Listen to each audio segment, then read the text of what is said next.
Borrowing from Native American traditions, they have a thing called council. So there are a lot of stories how council came about, but one of them is that you know, when the Native Americans you know, welcomed white folks into their circles to speak for whatever reason. Ben, maybe you can remind us, but they found that they spoke so much that they started to use something called the talking stick. So the talking stick is in the middle. If you want to speak, you go in, you pick up the talking stick, and then the person who has the talking stick speaks, and whoever else has to listen. And you listen until the person stops talking, and then he puts the talking stick back. And then whoever wants to speak next will pick up the talking stick. Anyway, this is a very, very simplified version of what council is. So if we were to do this in person, we would be using that practice. It's not to misappropriate or whatever, but it's to borrow something that will help us create a space where we can speak freely and then have our friends listen to us. So it's going to be a little bit different virtually, that we won't have a stick. You guys can think about what you want to use, but just sharing a little bit about the spirit of council.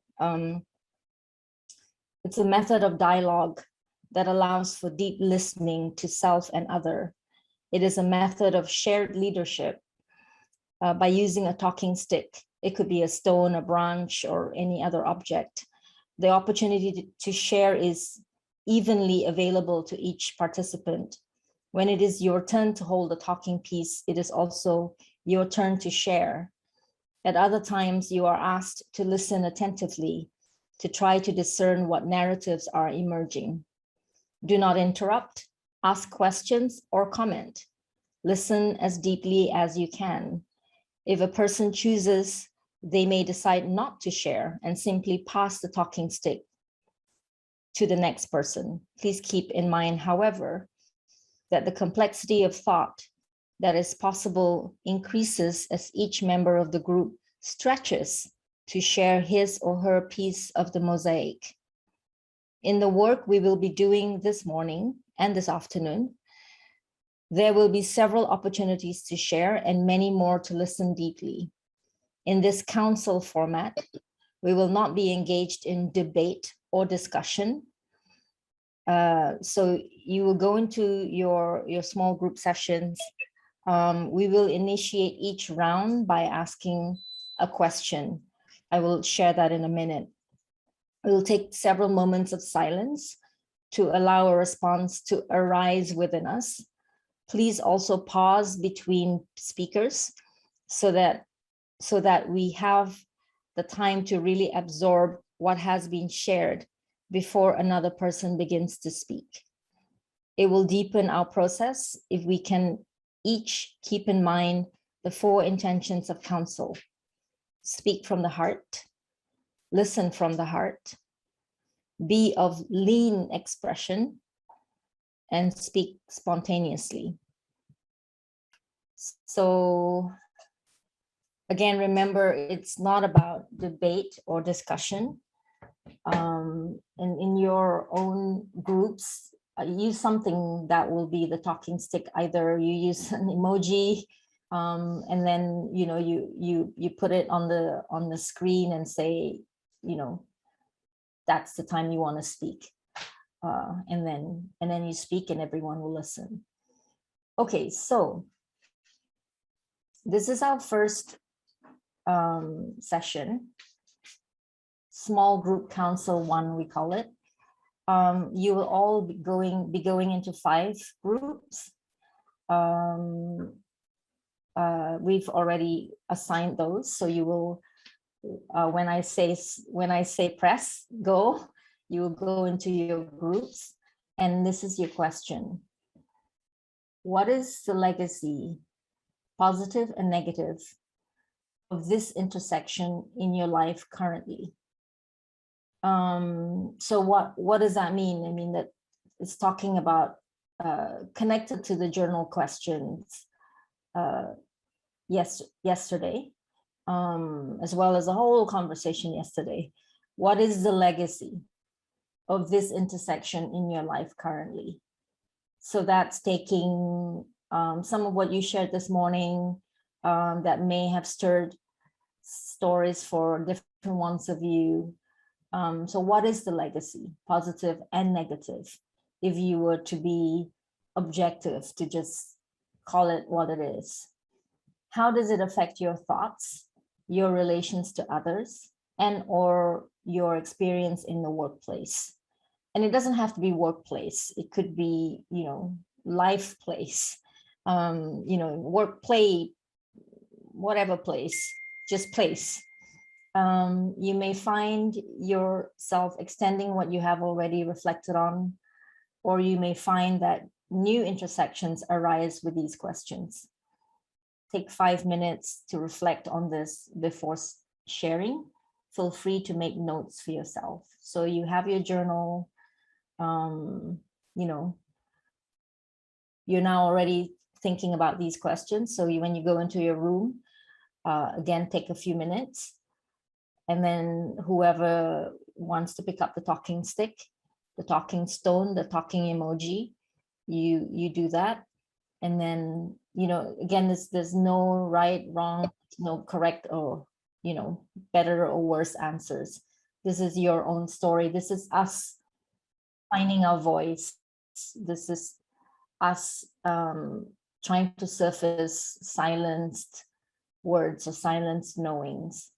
And of course, if a place doesn't feel that safe, you take care of that for yourself.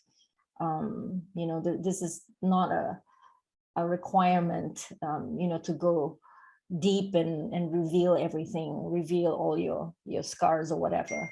And maybe that's what you want to do. But, be gentle on yourself. So we're going to do this for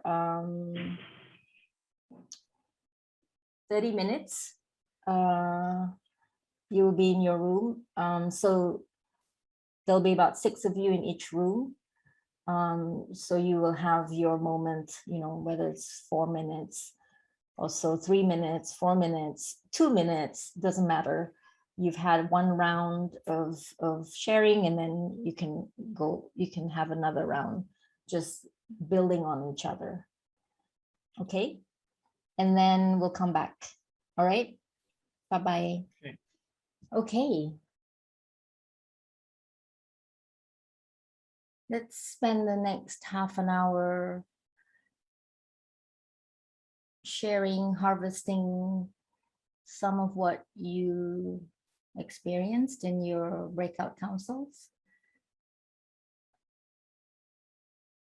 Similarly, if you want to treat this like a main room council, you can do that. So pick up the stick when you want to share. Our discussion, there's 2 words that I think.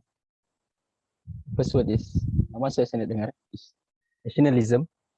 It's quite connected to our topics, I think. And then the second thing, we also talk a little bit about soft power. So I think these 2 words, soft power is like sports, universities. So I think it's really a factor, one of the factor in colonialism this day and globalization. And yeah, nationalism and soft power. We tend to believe that in the educational system, if you want to success from anybody else, you need to study abroad, like go to the UK, to the US, Canada, and everything. So I think it's a kind of mindset of the colonial system. So I think I don't mention like university is a colonizer, but it's one of the shape, or it's one of the method that I refer to soft power, because we don't really see it, but it's kind of colonize our mindset that if you want to be successful, you must go to university, you must study this, you must study at this university and everything. Nothing wrong about that, but sometimes make people too rigid for their development, for their moving forward, I think. Yeah. So we started our discussion with trying to understand what is this question? What is this question? What does it mean by intersection? What does it mean by legacy? Legacy means, what do you want to live in this world after you die? So we Google, and yeah, something like that. So we started off with that, trying to define the questions, and then we just continue. So I started sharing, telling about, I grew up with a circle with the environment. This may be not correct, but I grew up with like second class Sabahans. My circle, we live in low cost flats, low cost terrace apartments. We don't have land. We don't play with trees. My circle is that we live in the city center, but like at the bottom of it. That's my environment. We don't think about decolonization, all the stuff. And this type of environment, it's packed, you see. When you live in a packed environment, you often need to compete. So that's the effect of globalization. You live like sardines. So globalization makes you competitive. It makes you very individualistic. So when you're in that environment, you don't have much option, but you just need to choose the nearest school. You just need to choose the nearest bus stop.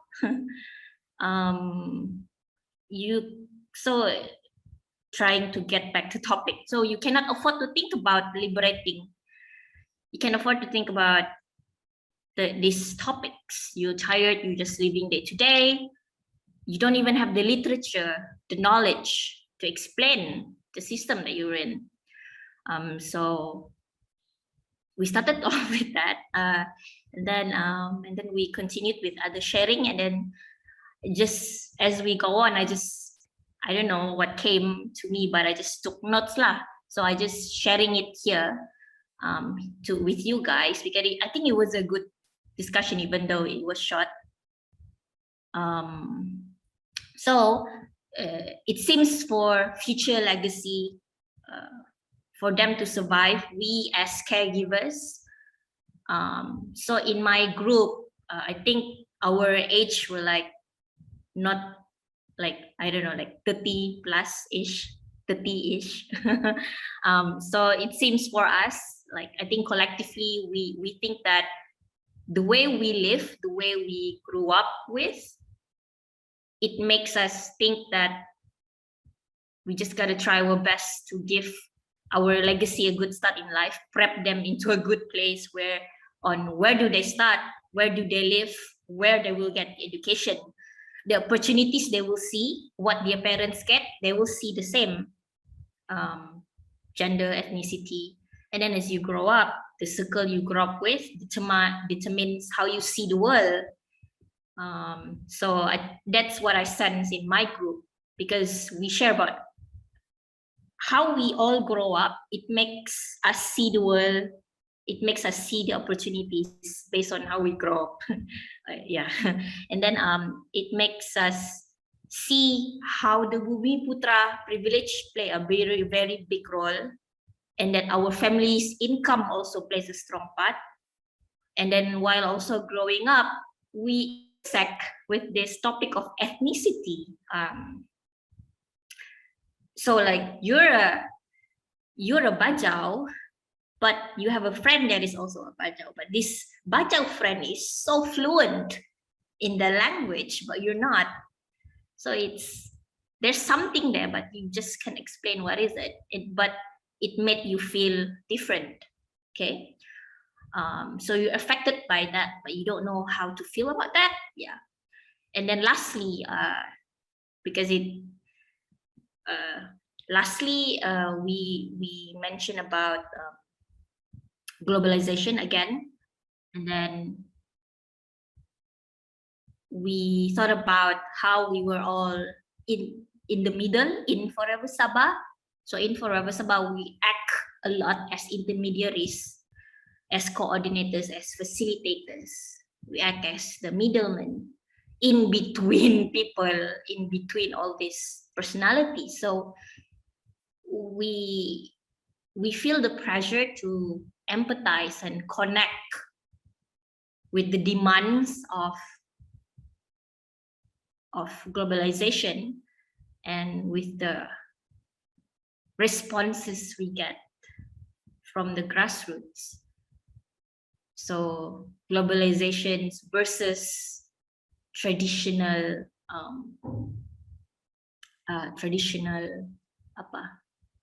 interaction.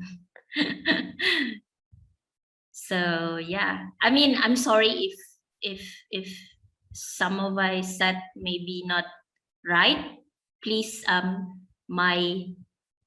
for the friends in my breakout room, please correct if you guys want to add more, please. Okay, that's it. Thank you, Yana. So say another 10 minutes. Any more offerings? I was telling my group just now how it was really funny that this question of legacy came up, because that word had sort of been swimming in my mind since last night, you know, this idea of legacy. Because like I was mentioning earlier, like I was talking to my group a little bit earlier about that idea of like generational guilt, right? Of like sort of inheriting the experiences and the decisions of your past generations, and sort of like the part you play in it today. And I think I've always been very conscious. I'm a tiptoer, you know. I like to tiptoe around situations. I don't like to make plans. I don't like to set goals and things like that. I think I have this fear of putting my name on things because of, I fear like taking up too much space because of this feeling of the space that's already been taken up by me and my family. And, you know, not even talking about like past generations, even the me of today, right? The opportunities that I've been afforded, whether it's because of my family or because of how I look and things like that, you know, it plays into my mind, and like this inability to sort of like set myself, like I was mentioning just now, like Jan, Kenneth, and Isaac, they have headaches with me all the time because they're always asking like, Emily, what do you want to do? And I'm like, I don't know. I don't know what I want to do. But I remember like I brought up earlier about how I was working on this like short documentary a few years back, and the documentary was centered around the Kuminodun folktale and like the origins of it and stuff like that. And the most enjoyable part of that whole experience was like the research part, the initial part of like talking to people and like learning about like things that I didn't know. But at the same, and to be very honest, like that whole experience really impacted me and sort of like the person that I am today. But I don't talk about it much because I think there was this sense of, we had a very short time crunch to do this documentary. I think from research phase to the release, it was about 2 months. And we were also working within a company that had ties to like, we did some work with the Kaamatan Festival and with KDCA and stuff like that. So we had to be a little bit sensitive. So in a lot of ways, I wasn't entirely proud of what came out of it, but I was really impacted by the stories that I learned from that experience. And part of it is also the fact, like I mentioned, I talked to Professor Jackie who like, I mean, ironic, like, you know, like to find out about my own culture, I have to go to like a white woman who, no insult to her, I love Professor Jackie, I could talk to her all day, but you know, just the irony of that, of like that whole process, you know. But so I think I was talking to my group earlier about how like I had this tendency to be afraid to put my name on things and to sort of like leave any kind of legacy at all. I in my head, I think that if I stay still enough and don't make any movements, that it'll be almost like I'm not here and I won't leave any sort of like impact, negative or otherwise, positive, negative or otherwise. But like through the reflections of the past few days, I've realized that no matter what, like even just being born into this situation that I'm in, born into the family that I'm in, born into the privilege that I've been afforded, that I'm leaving a legacy whether I want to confront it or not.